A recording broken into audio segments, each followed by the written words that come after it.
नमस्कार। आज हम एक कह सकते हैं काफी संवेदनशील विषय पर बात करने जा रहे हैं। पुरुषों के खिलाफ कथित तौर पर जो झूठे मामले दर्ज होते हैं उस पर। हमारी ये चर्चा आधारित है एक लेख पर जिसका शीर्षक है पुरुषों के विरुद्ध झूठे केस, अनदेखी सच्चाई। और हमारा मकसद है इस लेख में जो नजरिया पेश किया गया है उसे समझना कि कैसे इस लेख के मुताबिक महिलाओं की सुरक्षा के लिए बने कानूनों का जब कथित दुरुपयोग होता है तो उसका पुरुषों और उनके परिवारों पर क्या असर पड़ता है। देखिए, शुरू करने से पहले एक बात साफ करना बहुत जरूरी है। महिलाओं की सुरक्षा के लिए मजबूत कानून समाज के लिए बेहद जरूरी हैं और वो मौजूद भी हैं, इसमें कोई शक नहीं। लेकिन आज हम खास तौर पर इस स्रोत में जो बात उठाई गई है उनके संभावित दुरुपयोग की और उसके नतीजों की उस पर ध्यान देंगे। जैसा लेख में बताया गया है, हम यहाँ पूरी तरह निष्पक्ष रहेंगे, सिर्फ स्रोत में दी गई जानकारी और उसका विश्लेषण आप तक पहुँचा रहे हैं। किसी का पक्ष लेना हमारा उद्देश्य नहीं है, बस इस लेख के दृष्टिकोण को समझना है। तो चलिए इस विषय की तह तक चलते हैं। सबसे पहले तो ये मानना जरूरी है कि महिलाओं की सुरक्षा के लिए कानूनों की जरूरत क्यों पड़ी। जैसा कि ये लेख भी मानता है, ये कानून जरूरी है। घरेलू हिंसा, उत्पीड़न, दहेज, इन जैसी गंभीर सामाजिक बुराइयों से बचाने के लिए एक जरूरी कवच है ये, पर जिसे ये लेख समाज की अनदेखी सच्चाई कह रहा है। लेख का जो मुख्य तर्क है वो ये कि इन अच्छे इरादे से बने कानूनों का कुछ मामलों में अकथित तौर पर गलत इस्तेमाल किया जाता है, झूठे मामले दर्ज कराने के रूप में। लेख इसी पहलू पर फोकस करने को कहता है। जी, और ये वाकई एक आप कह सकते हैं जटिल स्थिति है। हाँ। एक तरफ सुरक्षा की जरूरत है और दूसरी तरफ उसी सुरक्षा कवच के दुरुपयोग की चिंताएं, जैसा ये स्रोत बता रहा है। ये सोचने पर मजबूर करता है कि सिस्टम में संतुलन कितना जरूरी है। बिल्कुल। और ये स्रोत इन कथित झूठे मामलों के जो परिणाम हैं उन पर काफी विस्तार से बात करता है। लेख के अनुसार ये परिणाम सिर्फ कानूनी नहीं है, ये कई स्तर पर होते हैं और बहुत विनाशकारी हो सकते हैं। पहला और शायद सबसे सीधा असर लेख बताता है पारिवारिक बिखराव। पारिवारिक बिखराव, जी। स्रोत इस पर जोर देता है कि झूठा मुकदमा सिर्फ उस आदमी पर असर नहीं डालता जिसके खिलाफ वो दर्ज हुआ है, बल्कि ये पूरे परिवार को अपनी चपेट में ले लेता है। अच्छा। वो कानूनी भागदौड़, फिर आपसी शक पैदा हो जाता है, सामाजिक दबाव बनता है, ये सब मिलकर रिश्तों में ऐसी दरारें डाल देते हैं कि परिवार टूटने की कगार पर आ जाता है। लेख में शायद उन स्थितियों का भी जिक्र है जहां माता पिता, भाई बहन सब इस कानूनी लड़ाई में घसीट लिए जाते हैं। यानी ये मामला सिर्फ दो लोगों के बीच का नहीं रहता, फिर नहीं रहता। पूरे परिवार की शांति, उनकी स्थिरता, वो सब दांव पर लग जाती है, जैसा ये लेख बता रहा है। सही कहा। दूसरा गंभीर परिणाम जिसका लेख जिक्र करता है वो है आर्थिक बर्बादी। अच्छा, पैसों का नुकसान। हाँ, स्रोत के मुताबिक झूठे केस का सामना करने का मतलब है वकीलों की भारी फीस, अदालत के चक्कर और कभी-कभी तो नौकरी या कारोबार से भी हाथ धोना पड़ सकता है। ये लेख ये बताता है कि कानूनी प्रक्रिया भारत में लंबी खिंच सकती है, काफी लंबी। इस दौरान आदमी की कमाई बुरी तरह प्रभावित होती है। अगर नौकरी में है तो बार बार छुट्टी लेनी पड़ती है या मुकदमे की वजह से उसकी इज्जत पर असर पड़ता है। नौकरी जाने का खतरा भी रहता होगा। बिल्कुल। और अगर अपना काम है, अपना व्यापार है, तो समय और पैसा कोर्ट कचहरी में लगता है तो व्यापार ठप पड़ सकता है। स्रोत इसे एक तरह की आर्थिक मौत जैसा बताता है जो पूरे परिवार को गरीबी में धकेल सकता है। ये तो सोचने वाली बात है कि कानूनी लड़ाई का बोझ सिर्फ मानसिक या सामाजिक ही नहीं, हाँ, बल्कि आदमी की आर्थिक कमर भी तोड़ सकता है, जैसा इस विश्लेषण में पता चल रहा है। हाँ, और शायद सबसे चिंताजनक पहलू है मानसिक आघात। स्रोत इसे बहुत गंभीरता से लेता है। लेख बताता है कि झूठे आरोपों का सामना करना, खासकर ऐसे आरोप जो समाज में बहुत संवेदनशील माने जाते हैं, जैसे दहेज या उत्पीड़न के, वो आदमी पर असहनीय मानसिक दबाव डालता है। इसमें लगातार चिंता, डर, शर्मिंदगी, भविष्य का पता नहीं, ये सब शामिल हैं। स्रोत इस तरफ भी इशारा करता है कि ये मानसिक पीड़ा इतनी ज्यादा हो सकती है कि व्यक्ति डिप्रेशन में चला जाता है, गहरे अवसाद में। और सबसे दुखद बात, जैसा लेख में लिखा है, कुछ मामलों में ये मानसिक तकलीफ आदमी को आत्महत्या जैसे कदम उठाने पर भी मजबूर कर सकती है। ये दिखाता है कि मामला कितना गंभीर है। ये वाकई बहुत गंभीर बात है कि कानूनी प्रक्रिया का मानसिक स्वास्थ्य पर इतना बुरा असर पड़ सकता है।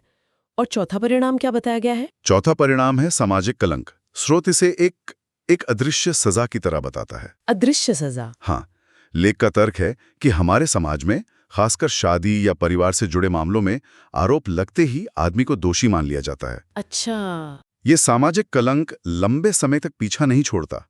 आदमी को सामाजिक बहिष्कार झेलना पड़ सकता है, लोग उससे कतराने लगते हैं, उसकी इज्जत मिट्टी में मिल जाती है। स्रोत कहता है कि भले ही कानूनी लड़ाई जीत ली जाए, समाज की नज़र में लगा ये दाग मिटाना बहुत मुश्किल होता है। ये एक ऐसी चोट है जो शायद कभी पूरी तरह भरती ही नहीं। तो अगर हम संक्षेप में देखें तो ये लेख कह रहा है कि झूठे आरोपों का असर सिर्फ कोर्ट कचहरी तक नहीं लेता। नहीं, बिल्कुल नहीं। बल्कि ये आदमी के परिवार, उसकी आर्थिक स्थिति, उसके मानसिक स्वास्थ्य और सामाजिक जीवन को पूरी तरह तबाह कर सकता है। जी हाँ। ये परिणाम वाकई बहुत गंभीर है। लेकिन यहाँ एक सवाल उठता है, अगर स्थिति ऐसी है जैसा स्रोत बता रहा है, तो क्या इन कथित झूठे मामलों का सामना कर रहे पुरुषों के पास कोई कानूनी बचाव या कोई अधिकार है? क्या लेख इस पर कुछ कहता है? हाँ, लेख इस पहलू पर भी आता है। स्रोत के अनुसार भारतीय कानूनी प्रणाली में पुरुषों के लिए भी बचाव के रास्ते हैं, अगर वो मानते हैं कि उनके खिलाफ झूठा मुकदमा हुआ है। सबसे पहला अधिकार तो यही है कि वो अदालत में अपनी बेगुनाही साबित करने के लिए सबूत पेश कर सकते हैं, कानूनी लड़ाई लड़ सकते हैं। ठीक है। इसके अलावा लेख एक महत्वपूर्ण अदालती ट्रेंड का जिक्र करता है। स्रोत बताता है कि कई अदालतों ने अपने फैसलों में ये माना है कि पत्नी अगर पति या उसके परिवार पर लगातार गंभीर और झूठे आरोप लगाए, खासकर ऐसे आरोप जिनसे उनकी इज्जत को धक्का लगता हो, तो ये मानसिक क्रूरता यानी मेंटल क्रूअल्टी माना जाएगा। मानसिक क्रूरता, क्या स्रोत इसे थोड़ा और समझाता है? इसका कानूनी मतलब क्या है? लेख के अनुसार मानसिक क्रूरता का मतलब है ऐसा व्यवहार जिससे शारीरिक चोट तो ना पहुंचे, लेकिन जिससे दूसरे पक्ष को गंभीर मानसिक पीड़ा या तनाव हो। ये एक तरह का भावनात्मक या मनोवैज्ञानिक दुर्व्यवहार है। अच्छा। क्रिमिनल केस दर्ज कराना, खासकर दहेज या हिंसा जैसे गंभीर मामलों में, पति के लिए बहुत ज्यादा मानसिक पीड़ा का कारण बन सकता है। और इस क्रूरता को आधार बनाकर लेख के अनुसार पति अदालत से तलाक की डिक्री ले सकता है। तो ये एक महत्वपूर्ण कानूनी राहत हो सकती है। यानी कानूनी सिस्टम में इस तरह के व्यवहार को अनदेखा नहीं किया गया है। जी नहीं। और इसे तलाक का एक जायज आधार माना जा सकता है, जैसा स्रोत बता रहा है। हाँ। क्या झूठा आरोप लगाने वाले के लिए भी कोई नतीजे हो सकते हैं? लेख इस पर भी जोर देता है। स्रोत के अनुसार अगर अदालत में ये पूरी तरह साबित हो जाए कि दर्ज किया गया मामला जानबूझकर और झूठा था, तो एक झूठा आरोप लगाने वाली महिला के खिलाफ भी कानूनी कार्रवाई हो सकती है। भारतीय दंड संहिता यानी आईपीसी की कुछ धाराएं हैं, जैसे धारा 182 गलत जानकारी देना या धारा 211 नुकसान पहुंचाने के इरादे से अपराध का झूठा आरोप लगाना। लेख बताता है कि ये धाराएं ऐसी स्थिति में लागू हो सकती हैं और इसके तहत स्रोत के अनुसार दोषी पाए जाने पर जुर्माना और सजा यानी जुर्माना और सजा दोनों हो सकते हैं। तो इसका मतलब ये हुआ कि कानूनी तौर पर, जैसा स्रोत बता रहा है, झूठे आरोप लगाने के भी गंभीर परिणाम हो सकते हैं। जी। ये एक तरह से मतलब गलत इस्तेमाल को रोकने की कोशिश है। हाँ, हतोत्साहित करने का प्रयास है। लेकिन स्रोत शायद ये भी बताता होगा कि इसे साबित करना कितना मुश्किल हो सकता है। बिल्कुल। लेख ये साफ करता है कि कानूनी बचाव तो हैं, लेकिन प्रक्रिया अक्सर लंबी होती है, जटिल होती है और भावनात्मक रूप से बहुत थका देने वाली हो सकती है। हाँ, ये तो है। झूठे आरोप को झूठा साबित करना अपने आप में एक बहुत बड़ी चुनौती है। इसके लिए मजबूत सबूत चाहिए और बहुत धैर्य चाहिए। स्रोत शायद इस प्रक्रिया की मुश्किलों पर भी कुछ रोशनी डालता है। ये बताता है कि कई बार लोग लंबी लड़ाई से बचने के लिए समझौता कर लेते हैं, भले ही वो बेकसूर हों। ये एक बहुत अहम बात है। तो जहां एक तरफ कानूनी रास्ते हैं, हाँ, वहीं दूसरी तरफ प्रक्रिया की जटिलता भी है। और यहीं से शायद लेख संतुलन की बात पर आता है। एकदम सही। यहीं आकर स्रोत अपने मूल तर्क पर वापस लौटता है कि संतुलित कानून चाहिए और उनका न्यायपूर्ण कार्यान्वयन होना चाहिए। लेख बहुत जोर देकर कहता है कि कानून का पहला उद्देश्य न्याय सुनिश्चित करना होना चाहिए, न कि किसी व्यक्ति को बदला लेने या परेशान करने का हथियार देना। स्रोत में एक बहुत असरदार पंक्ति है जिसका आपने पहले जिक्र किया था, कानून का काम है न्याय करना।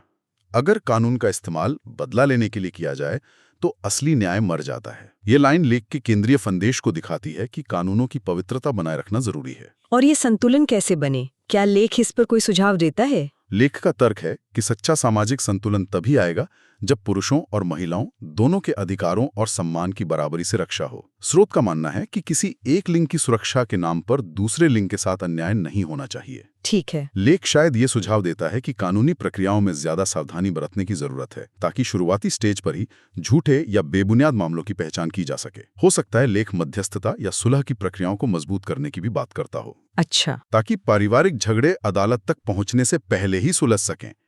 स्रोत इस बात पर भी बल देता है कि न्यायपालिका को ऐसे मामलों में संवेदनशीलता तो दिखानी ही चाहिए, साथ ही निष्पक्षता भी बरतनी चाहिए और सबूतों का बहुत गहराई से मूल्यांकन करना चाहिए। यानी समाधान सिर्फ कानूनों में बदलाव नहीं है, नहीं, बल्कि उनके लागू करने के तरीके में, अदालतों के रवैये में और समाज की सोच में भी है, जैसा ये लेख इशारा कर रहा है। हाँ, अगर हम इसे थोड़ा बड़े नजरिए से देखें तो ये स्रोत कानून के उद्देश्य, उसकी सामाजिक भूमिका और उसके अनचाहे नतीजों से जुड़े गहरे सवाल उठा रहा है। सवाल ये है कि हम एक ऐसा कानूनी सिस्टम कैसे बनाएं जो जरूरतमंदों को असरदार सुरक्षा दे, लेकिन साथ ही बेकसूरों को उसके गलत इस्तेमाल से भी बचाए। ये केवल कानूनी नहीं, बल्कि एक सामाजिक और नैतिक चुनौती भी है, जिस पर यह लेख हमें सोचने को मजबूर करता है। निश्चित रूप से। तो अगर हम इस पूरी चर्चा का सार निकालें, तो ये लेख एक बहुत ही नाजुक संतुलन की तरफ इशारा कर रहा है। एक तरफ महिलाओं को हिंसा और शोषण से बचाने के लिए बने कानूनों की जरूरत है, इसमें कोई शक नहीं, और ये लेख भी इसे मानता है। बिल्कुल। और दूसरी तरफ लेख इन महत्वपूर्ण कानूनों के संभावित दुरुपयोग के गंभीर खतरे और उसके विनाशकारी परिणामों पर ध्यान खींचता है। पुरुषों और उनके परिवारों पर पड़ने वाला असर, पारिवारिक, आर्थिक, मानसिक, सामाजिक और न्याय प्रणाली के सामने संतुलन बनाए रखने की मुश्किल चुनौती। लेख हमें इस अनदेखी सच्चाई के प्रति सचेत करता है। तो आज की इस पड़ताल में हमने पुरुषों के विरुद्ध झूठे केस अनदेखी सच्चाई नाम के लेख के मुख्य तर्कों और नजरिए को समझने की कोशिश की। हमने देखा कि ये लेख कैसे कथित झूठे मामलों के मुद्दे को उठाता है, उनके गंभीर परिणामों पर विस्तार से बात करता है। साथ ही हमने लेख के अनुसार पुरुषों के लिए मौजूद कानूनी बचाव, जैसे मानसिक क्रूरता के आधार पर राहत और झूठे आरोप साबित होने पर क्या नतीजे हो सकते हैं, इस पर भी बात की। और आखिर में हमने लेख के उस मुख्य आह्वान पर ध्यान दिया जो कानूनों के दुरुपयोग को रोकते हुए न्याय और सामाजिक संतुलन बनाने की बात करता है। जी, ये पूरी चर्चा हमें एक अहम विचार बिंदु पर लाकर छोड़ती है। स्रोत झूठे मामलों के असर और कानूनी संतुलन की जरूरत पर जोर देता है, लेकिन इससे एक कदम आगे बढ़कर सोचने का बिंदु ये हो सकता है कि एक समाज के तौर पर और कानूनी प्रणाली के अंदर हम ये कैसे पक्का कर सकते हैं कि सुरक्षा देने वाले कानून उन वास्तविक पीड़ितों के लिए असरदार और सुलभ बने रहें जिन्हें उनकी सबसे ज्यादा जरूरत है, उन्हें समय पर न्याय मिले, लेकिन साथ ही इन कानूनों के दुरुपयोग की संभावना को कम से कम कैसे किया जाए और उन लोगों की रक्षा कैसे हो जिन्हें गलत तरीके से फंसाया जा सकता है। हाँ, ये बहुत महत्वपूर्ण सवाल है। ये सवाल हमें कानून बनाने की प्रक्रिया, उनके लागू होने की निगरानी, जजों की ट्रेनिंग और सामाजिक जागरूकता, इन सभी पहलुओं पर गहराई से सोचने के लिए कहता है। सिर्फ कानून बनाना ही काफी नहीं है, उनका न्यायपूर्ण और प्रभावी इस्तेमाल सुनिश्चित करना शायद उससे भी बड़ी चुनौती है, जैसा कि स्रोत के विश्लेषण से लगता है। बिल्कुल सही कहा। ये एक ऐसा सवाल है जिस पर लगातार सोचने और सुधार करने की जरूरत बनी रहती है। इस गहन चर्चा में हमारे साथ रहने के लिए धन्यवाद।